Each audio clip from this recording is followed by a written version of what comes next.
Have you ever wondered why some roommates stop breathing at night, but you can still hear their voices? Sometimes you live with someone you think you know, but one night, something happens that changes everything. A faint whisper from the corner of the room, a cold stare in the dark, and that heavy feeling telling you something isn't right. Tonight, we're diving into 3 of the most terrifying and true roommate horror stories. And after hearing them, you might never sleep alone again. Stay till the end, because the 3rd story is something that even left the police in shock. It was 3:10 a.m. Sarah woke up to the sound of whispering. She thought she was dreaming, but the sound didn't stop. It was a voice coming from under her bed. Her breath caught. She didn't dare look down. She just listened. A faint giggle, then a whisper. It's her turn tonight. That's when she realized the voice belonged to her roommate, Mina. But where was Mina? Her bed was empty. The door was locked, and the sound of breathing was still there. Sarah jumped out of bed, ran to the light switch. When the light came on, Mina was sitting on the floor, facing the wall, hair messy, eyes wide open. Sarah said, "Mina?"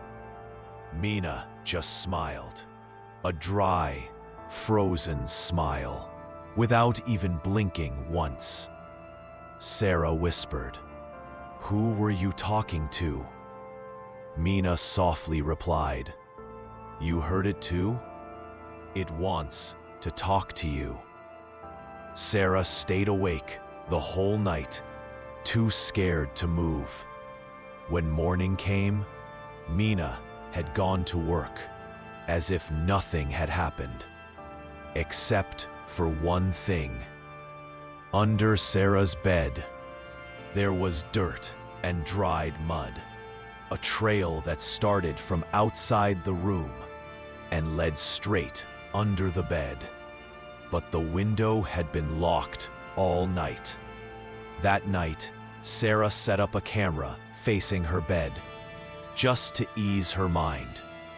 The next morning, when she checked the footage, Mina got up in the middle of the night, looked straight into the camera, smiled, then crawled under the bed, and never came out until morning.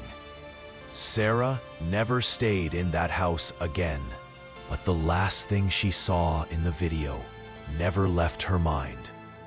At 5 a.m., Mina crawled out from under the bed, leaned close to Sarah's ear, whispered something, then went back to her own bed, and the audio caught it clearly.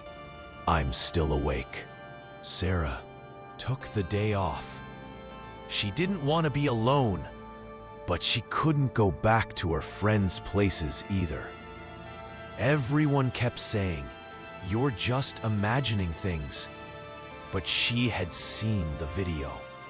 By sunset, she went back home just to pack her things. As soon as she opened the door, the air felt colder than ever. The smell of damp and mold filled the room. The camera was still where she had left it, but when she opened her laptop, there was a new file. Its name was "Don't Watch Me." She hesitated for a few seconds, then clicked. The footage was blurry, filmed from a different angle, like someone had been recording from outside her room. She watched herself walk in, close the door, And then a shadow moved right behind her. Her breath stopped. The video continued in one clear frame. Mina was standing behind the door, eyes wide open, staring straight into the camera. Then an audio whisper played. "You're late. It doesn't like waiting." Sarah froze in place. She slammed the laptop shut and ran straight to the police. The officers returned with her to the apartment. But when they entered, everything was spotless. No cameras, no files, nothing. Except for one thing, a black notebook on the bed. On the cover, it said, "List of those who slept with me." Opened it. Sarah's name was there. And below it, one last line. Next one, not decided yet. At that moment, a whisper came from the next room. The officer walked toward it, but the room was empty. Only a phone lay on the floor, screen still lit, and on it, a message appeared. "The next video is ready. Point, in just 10 minutes, you're about to be shocked, because this story is one of those you can't believe is real." Arian had just rented a small apartment, alone. But from the very first night, something felt off. Like when you can feel someone watching you from behind. But every time you turn around, no one's there. The lights kept turning off by themselves. The fridge door would be left half open. One night, he even felt someone pass right beside his bed. But the doors were locked, the windows shut. So one night, he decided to record everything. He set up a camera in the corner of the room, on night mode. When he watched the footage the next morning, everything looked normal. Until the clock froze at 2:44 a.m. The closet door slowly opened. A hand came out, moving gently, as if searching for something. Then, a shadow passed in front of the camera. Not fast, not blurry. Perfectly clear. Arian jumped back. The chair fell. He ran to the closet. It was empty. But on the wall behind it, written in marker, were the words, "Do you hear me too?" That night, he didn't leave the apartment. He called the police. They came, searched everywhere. Nothing. They said it was probably someone's prank. But Arian found something else. A small vent in the ceiling, with an old wooden ladder and a blanket. Someone had been living up there for months. The police said, probably a homeless person. But Arian asked, then how did they open the locked door without a sound? One officer climbed up with a flashlight. 2 minutes later, he shouted, "There's a notebook up here." They brought it down. On the cover it said, "I only wake when they sleep." Inside were names and dates of people who'd lived there before. The last name, Arian, and beside it, a note, "He woke up last night." Just then, footsteps echoed from the ceiling. But no one was up there anymore. Arian left the apartment that night, but even now, every so often, he wakes in the middle of the night and whispers, "I can hear it breathing." After Arian's case, the police discovered something strange. In both Sarah's and Arian's homes, there was one shared detail. A black notebook, a signature, and one repeated line. "It only comes close when they're asleep." A police officer named Karimnejad decided to investigate. The cameras, reports, and times of each incident all matched between 2 and 3 a.m. But the strangest part was that there was never any footage of that roommate entering or leaving the houses. One night, Karimnejad went into Aryan's old apartment himself. He set up cameras, sat on the couch, and waited. 2:30 a.m. A faint tapping sound echoed from the ceiling. Then, the dragging sound of something heavy. He quietly walked beneath the ceiling hatch, raised his flashlight. 2 eyes were staring straight down at him. For a moment, the light caught its face, pale, hairless, and smiling. The officer stepped back, drew his gun. Then a thin, echoing voice came from above. "You thought you found them. I've been waiting for you." He fired. The gunshot thundered through the apartment. He climbed up, but there was nothing there. Only that cursed notebook lying open on the floor. The last page was smeared with blood, and it said, "The next one is whoever's watching." That night, the security camera footage cut off halfway. The second half was erased, but in the final frame that remained, a pair of eyes were staring directly into the lens. After the officer's disappearance, the apartments started emptying one by one. The landlord said all the leases were canceled, but no one ever came back to return their keys. Then, a new tenant moved in. Her name was Elham.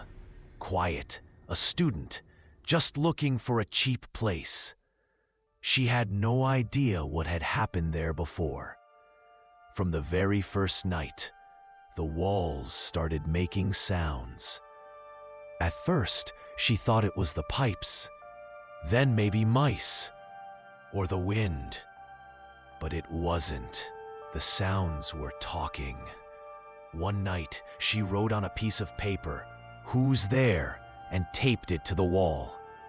The next morning, the paper was flipped around, and written on the back were the words, "I've always been here." That night, she set up a voice recorder against the wall. When she played it back, a woman's whisper said, "He's coming back. Get ready." Elham thought it was a prank, but the same phrase played every night, until one night, her phone lit up by itself, and her own voice came from the speaker, "He's coming back." Panicking, she ran to the door, but the handle wouldn't move.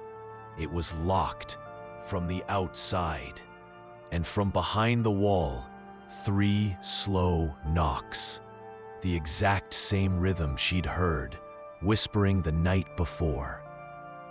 In the morning, neighbors swore no one lived in that apartment, but Elham said, "I hear him every night." A week later, the building manager broke down the door. The room was empty. Only one thing was left, scratched into the wall with fingernails. "I told you to get ready." That night, in Elham's recorder files, a new audio file appeared. No name, no date, just one clear voice. "It's your turn now. Open the door." A journalist named Nima decided to investigate the case. Everyone said it was just superstition, but Nima didn't believe that. He dug into the records of the apartment. One name kept appearing on every lease, Sanam K. The strange thing was, that woman had died years ago. In that very same apartment, Unit 3, Nima visited an old neighbor. The elderly woman said, that girl lived alone. She used to talk to herself at night, until one night, her scream shook the whole building. When the police arrived, there was no body, just a freshly plastered wall. Nima went down to the basement with a flashlight. He followed a thin sound pipe that led down from the room above to a half-bricked wall. There was a small hole in the center, just big enough for one eye. Inside, he found a metal box. He opened it. It was filled with black notebooks, all written in the same handwriting. The first one read, "I can't sleep alone anymore. Someone has to stay awake." The second one said, "When I die, it stays awake." And the last notebook had only one line, "It's watching us right now." Nima pointed his flashlight toward the wall across from him. No one was there, but from the hole came a warm breath, a slow exhale, right against his face. The flashlight fell to the floor. The sound cut out. Later, the security footage showed only one thing. The wall had opened, and from inside a hand reached out. After that night, Nima disappeared, but his camera was found inside his car, parked in the basement of the same building. The final file was only 4 minutes long, blurry, shaky, but the audio was clear. "I'm going into the basement now. The sound's coming from here." Heavy breathing. Then a soft, thin laugh. A woman's laugh. The flashlight beam hit the wall. A standing shadow appeared ahead. But when the light shone directly on it, it didn't move. Nima said, "If someone's there, show yourself." Silence. Then a metallic tapping sound. The light flickered. The figure took one slow step forward, silent, deliberate. Its face was pale. No eyes, no mouth, just a single black hollow where the face should be. Nima screamed. The camera fell, but it kept recording. The figure leaned close to the lens. A few seconds of silence. Then, in a whisper, "Are you awake too?" The footage cut out. The police said it was probably a hoax, but at the very end of the file, after everything went dark, a second voice could be heard replying, "Now we are too." Since that night, everyone who's entered that basement has said they felt someone breathing right next to their ear.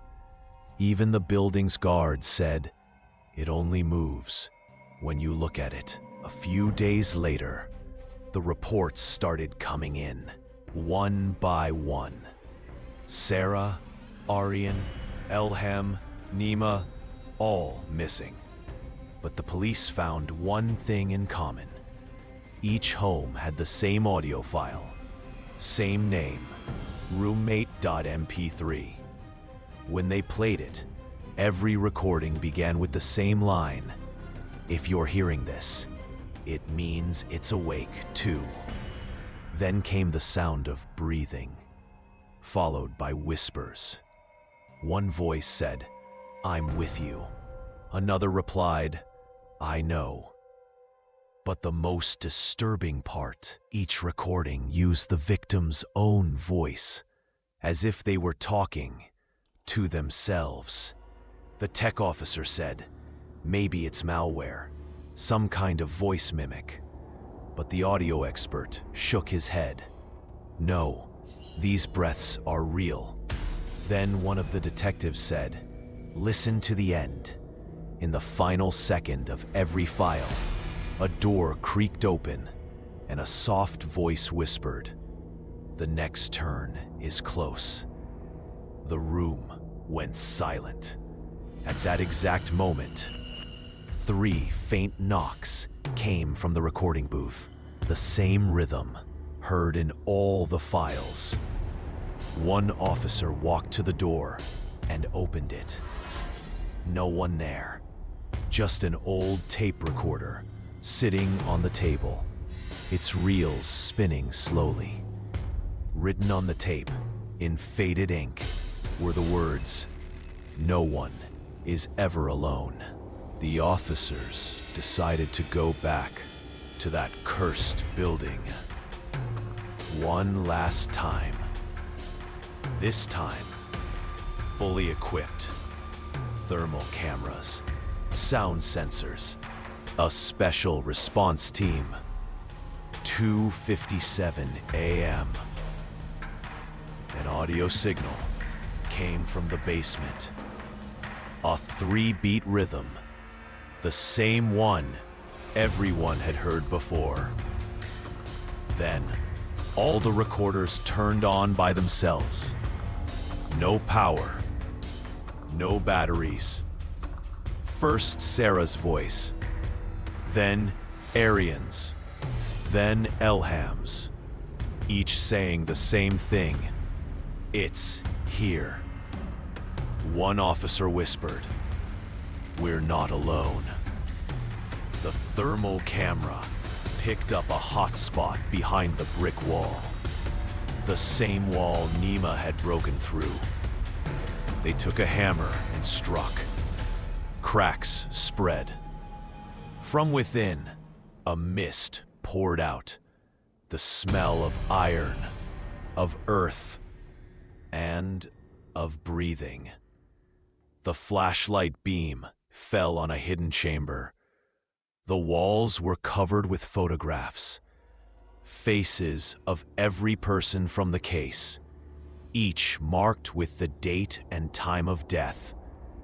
And in the center, a shadowed mirror.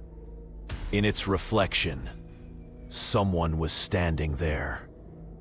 But in the room itself, no one.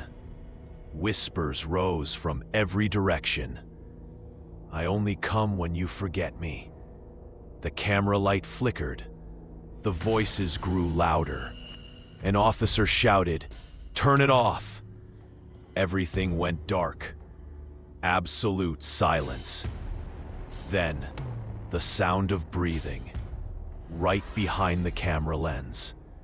And finally, a recorded voice whispered, "Now it's your turn to stay awake." When the power came back, only one person was still alive. The audio technician. He was sitting in the middle of the room, eyes wide open, while the tape recorder was still spinning. They asked, "What did you see?" He said, "Nothing, just myself." The recovered footage told a different story. In the final seconds before the blackout, the camera showed the technician standing in front of the broken mirror. But in the reflection, someone was standing behind him.